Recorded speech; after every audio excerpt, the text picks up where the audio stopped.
नमस्कार, news pulse में आप सबों का स्वागत है। मैं हूं संतोष सिंह और आज हम न्यूज पल्स में बात कर रहे हैं कि जिस तरीके से ईडी और सीबीआई कार्रवाई कर रही है, कहीं 2024 में विपक्षी एकता की एक बड़ी वजह सीबीआई और ईडी का रेड न बन जाए, क्योंकि अब धीरे धीरे विपक्ष के लोग करो या मरो वाली स्थिति में दिख रहे हैं। क्योंकि आज संसद में जिस अंदाज में विपक्षी एकता देखने को मिला, फिर जिस तरीके से सड़कों पर विपक्ष के लोग उतरे, ऐसा कभी भी पिछले 9 वर्षों के दौरान मोदी के शासनकाल में देखने को नहीं मिला।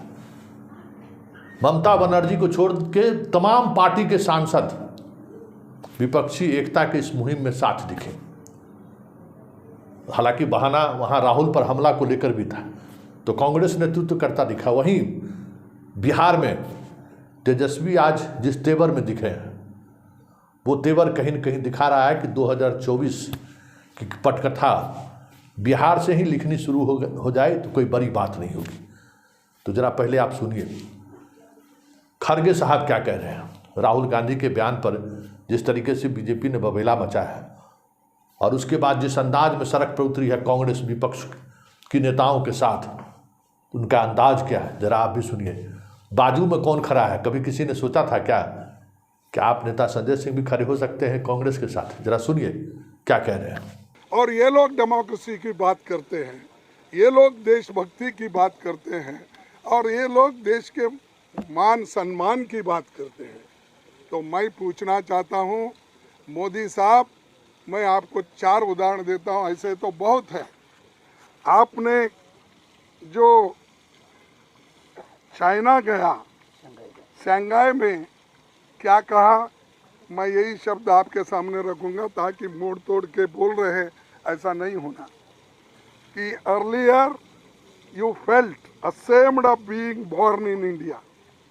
Now you feel proud to represent the country. Indians abroad had all hoped for a change in the government last year. ये किसने कहा? मोदी जी ने कहा, प्रधानमंत्री ने कहा।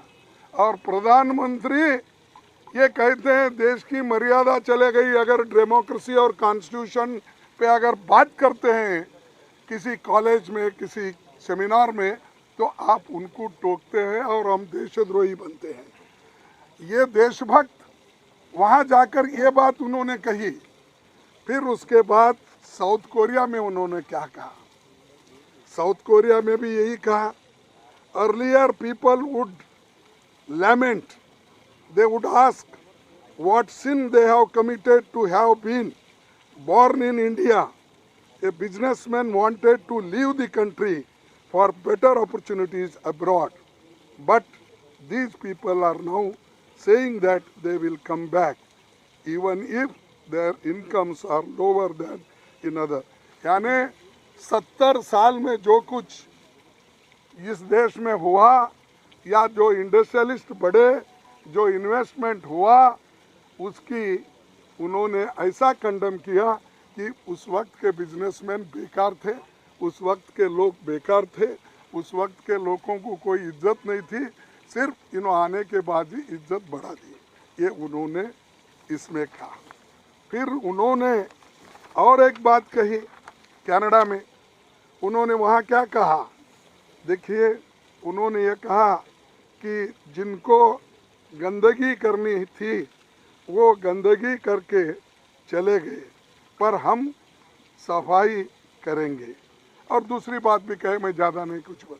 अरे गंदगी तो आप कर रहे हैं, डेमोक्रेसी को आप डिस्ट्रॉय कर रहे हैं, संविधान के धज्जे उड़ा दे रहे हैं और सब एजेंसी को हाथ में लेके हर अपोजिशन पार्टी को दबाने का, कुचलने का, सप्रेस करने की बात आप कर रहे हैं। और ये ऐसा है, चोर उल्टा कोतवाल को डांटे, हाँ, उल्टा चोर कोतवाल को डांटे। ये ऐसे हैं, खुद तो डेमोक्रेसी को ख़त्म कर रहे हैं और डेमोक्रेसी को बचाने के लोग हैं। तो ये कहावत भी है और सबको मालूम भी है। और एक बात, जो यूएई में गए, वह यूएई में मोदी जी क्या बोले?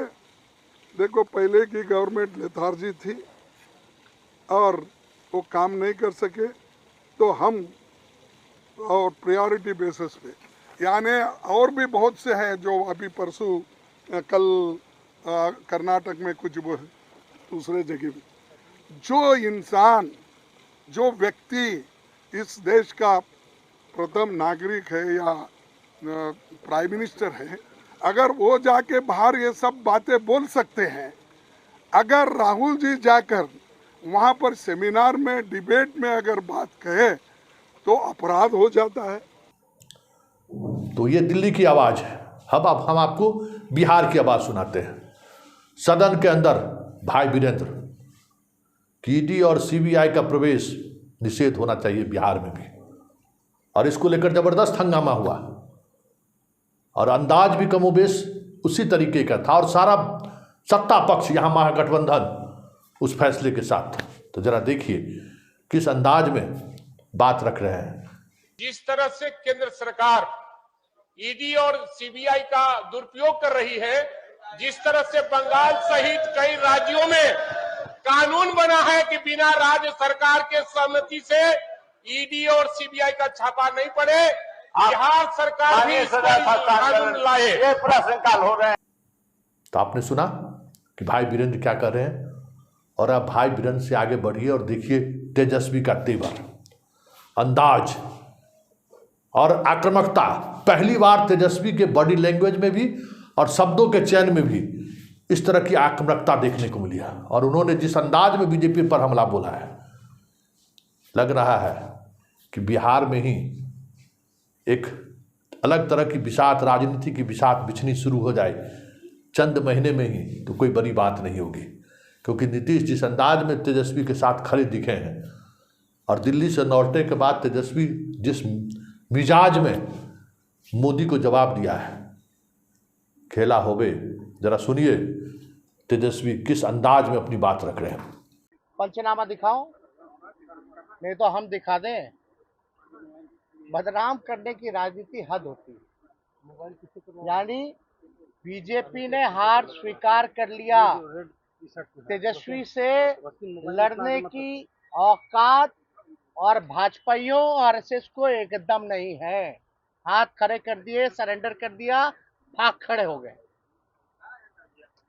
उसलिए छापे पे छापा, कौन छापा मार रहा है ये बताने की जरूरत नहीं है। मेरी बहनों के यहाँ कई ऐसी बहन जो राजनीति में है भी नहीं, उनके यहाँ भी छापा। हम उनको बता देना चाहते हैं कि ये लोग, जो लोग हैं, पूरी तरीके से फर्जी एंटायर पॉलिटिकल साइंस वाले लोग हैं, और हम लोग जो हैं रियल पब्लिक साइंस वाले लोग हैं, असल समाजवादी लोग हैं। इनके डराने से, झुकाने से हम लोग झुकने वाले एकदम नहीं हैं। इनकी षड्यंत्र, नकारात्मक राजनीति, फर्जी पॉलिटिकल केस, अफवाह फैलाने की ताकत से लड़ने के लिए इंसान को जिगर चाहिए, और वो जिगर मेरे पास है। जमीन, राजनीतिक जमीन मेरे पास है, और जमीर मेरे पास है, और विचार मेरे पास है। और क्या दिखा रहे आप बताइए मेरी बहन। तो आपने सुना, भाषाई मर्यादाओं का भी कहीं कहीं उन्होंने ख्याल नहीं रखा है, लेकिन वो तमाम बातें कह दिया उन्होंने, और हैसियत तक की बात आ गई कि ईडी और सीबीआई अगर हमको कुछ बिगाड़ता बिगाड़ ली, लेकिन मैं लड़ूंगा और मजबूती के साथ लड़ूंगा। अगर वाकई में तेजस्वी का ये मिजाज 2024 के लोकसभा चुनाव तक बना रह गया, तो आप कह सकते हैं कि मोदी के लिए 2024 बहुत आसान नहीं होगा, मुश्किल होगा, ये भी तय मानिए।